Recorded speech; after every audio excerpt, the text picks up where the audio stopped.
Welcome to Candlewick Library. I'm Cheryl. Today I am sharing what I plan on reading in March.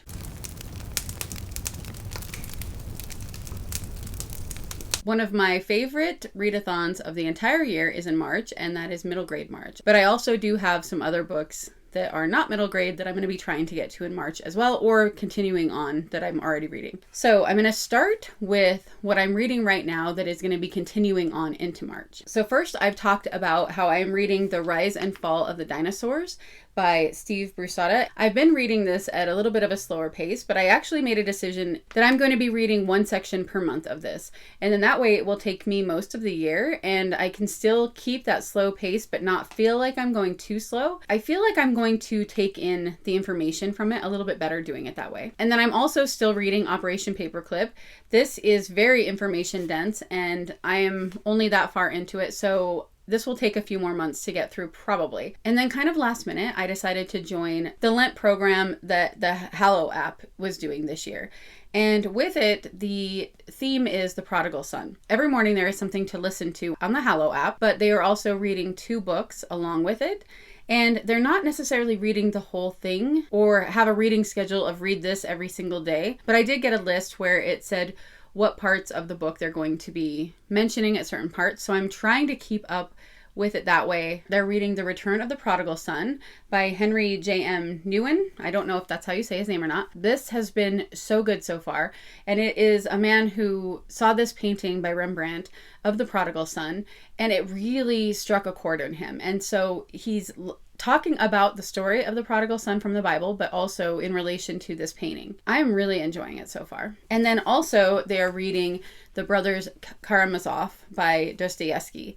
And I have never read this before. I've got a lot of bookmarks in this because I have one at the end notes, one at the section I'm trying to get through right now, and then one where I'm at right now. So I've only read this much. I'm trying to get through this much before the end of February. I don't know if I will or not. And then the end notes at the back. I am loving this book more than I thought I would.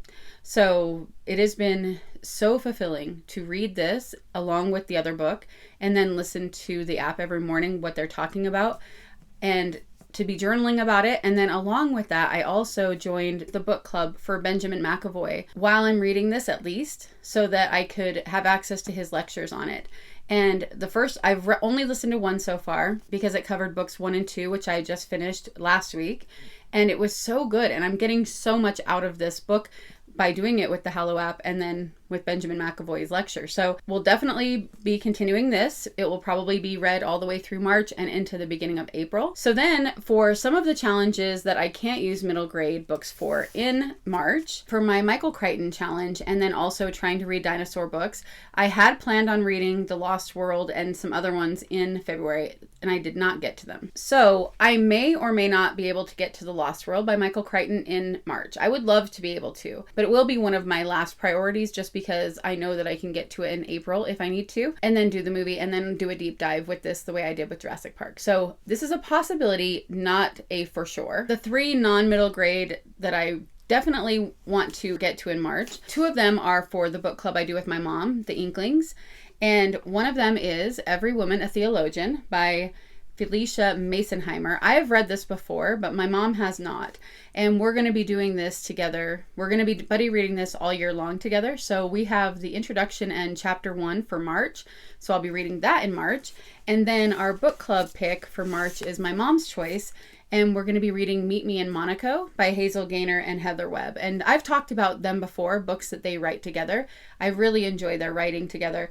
And I'm looking forward to this one. And I think it will be good to have at least one non-middle grade that I am for sure reading the whole thing in March. And then with the Reading the Classics challenge that I'm using with my American Literature course, the book for March is going to be The Crucible. This is by Arthur Miller, and it is a play, so it should be really easy to read. I will probably pick one day of the week that this will be my morning read, along with the other things I do in my morning routine. I think I've talked about that before. If I haven't, let me know, and maybe one of these days I'll make a video about my morning routine. And the reason I'm using that for the Reading the Classics is that March is In God We Trust, a religious classic. I don't know if that would be considered that by a lot of people, but I know it has some religious tones in it. And then the other last monthly challenge I have is my own, the Jurassic Reading Challenge. March is Stegosaurus, a family theme. And so I'm going to be using a middle grade book for that. I just got the new City Spies, and this is book 7 in the series. I really like this series, so I'm very much looking forward to reading the next one. And there is a family, found family, all of that in this book.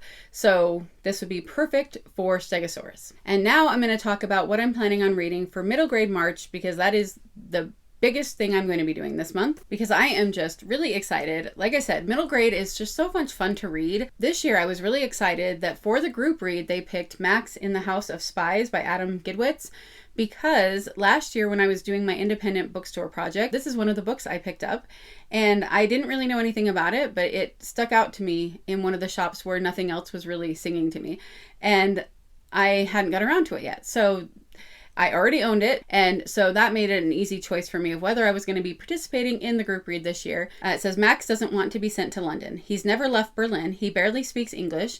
He doesn't want to live with strangers. Most of all, he doesn't want to leave his parents behind.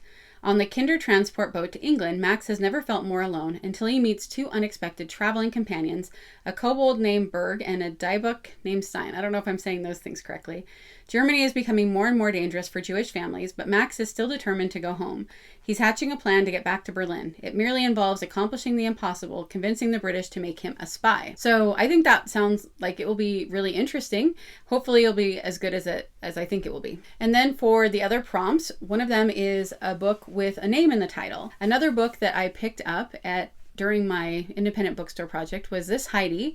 This is the graphic novel of Heidi. And I've read Heidi lots of times. It was one of my favorites as a child. So I was immediately drawn to this when I saw it in the shop because the artwork is so beautiful. So if you don't know Heidi, it's a little girl named Heidi who goes to live with her grandfather in the Swiss Alps. Also, I really love doing graphic novels for prompts for middle grade March, just to get myself reading them more, but also because then it makes it so much easier to get through the prompts.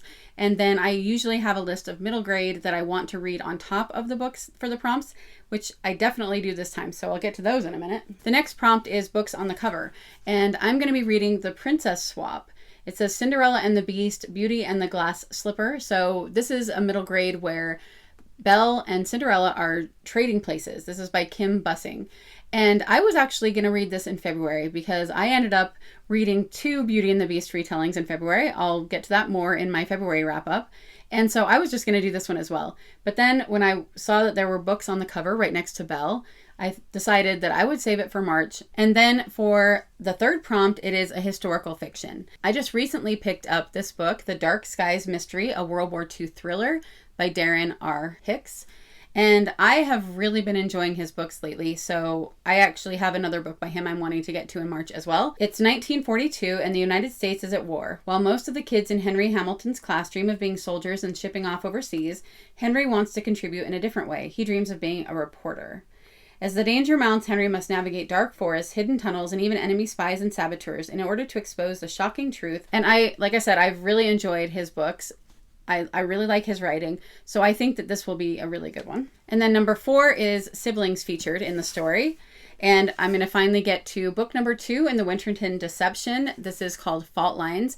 The book 1 is the one I've talked about a lot where they're in a spelling bee. So I don't really want to read the back of book 2 if you haven't read book 1. But this is just moving on with the same family. So there are siblings. I'm hoping I'll love it as much as I liked the first one. And then the last prompt is a BIPOC author. I've been hearing about this one for a very long time and I've never read it. So this is another graphic novel. This is New Kid by Jerry Craft.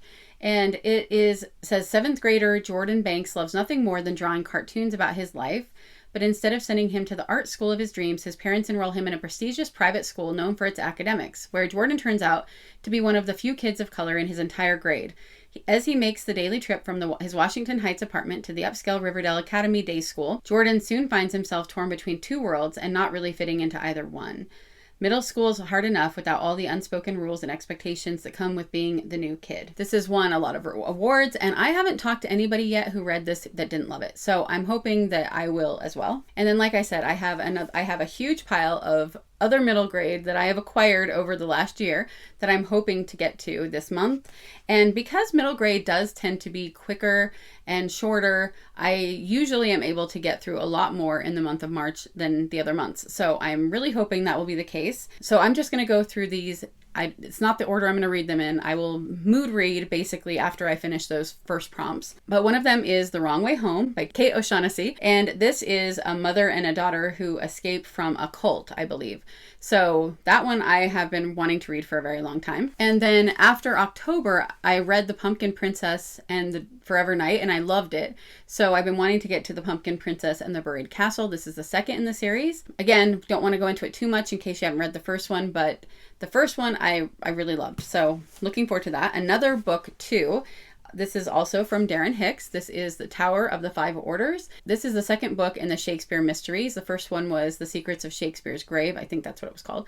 And I loved that one as well. You know, for me, middle grade and mystery is the perfect combination. So another one, also by Darren Hicks, is The Rembrandt Conspiracy. The first book was Van Gogh Deception. In that, it's stolen artwork and there's just a lot going on. So this is the second one. And then I want to get to book 3 in the Restorationist series. This is the one where people can travel into artwork.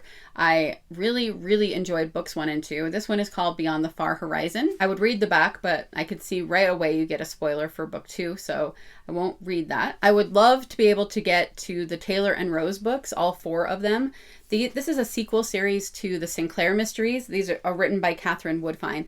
I loved the Sinclair Mysteries, and my daughter really did too, and she started this one. She hasn't finished these ones yet, but there's Peril in Paris, Spies in St. Petersburg, Villains in Venice, and Nightfall in New York. I don't know if I will get to all 4 of them or if I'll even get to them, but I would love to finally get to these because I really do enjoy her writing, and I really like the characters because they're the characters from the first series. Recently, I heard about this book, Winterborn Home for Vengeance and Valor. And this says, April didn't mean to start the fire. She wasn't the one who broke the vase. April didn't ask to go live in a big creepy mansion with a bunch of orphans who just don't understand that April isn't like them. After all, April's mother is coming back for her someday very soon. All April has to do is find the clues her mother left inside the massive mansion. But Winterborn House is hiding more than one secret, so April and her friends are going to have to work together to unravel the riddle of a missing heir, a creepy legend, and a mysterious key before the only home they've ever known is lost to them forever. I thought that sounded really good. It was recommended to me very highly, and I also have book 2, Winterborn Home for Mayhem and Mystery.